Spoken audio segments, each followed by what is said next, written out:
দাবানল নিয়ন্ত্রণে আকাশপথে চলছিল অভিযান। হঠাৎ দুর্ঘটনায় থেমে যায় অগ্নিনির্বাপন তৎপরতা।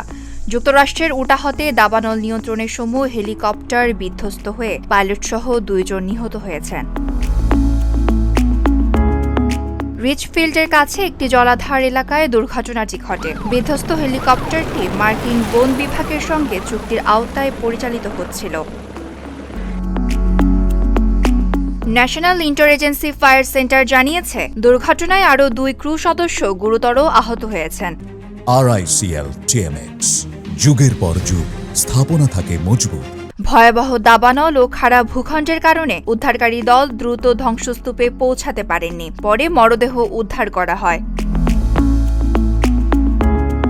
দুর্ঘটনার পর অগ্নিনির্বাপন কর্মীরা নিরাপত্তার জন্য সাময়িক বিরতি নেন। তবে আগুন নিয়ন্ত্রণে অভিযান চালিয়ে যাওয়ার কথা জানিয়েছেন কর্মকর্তারা।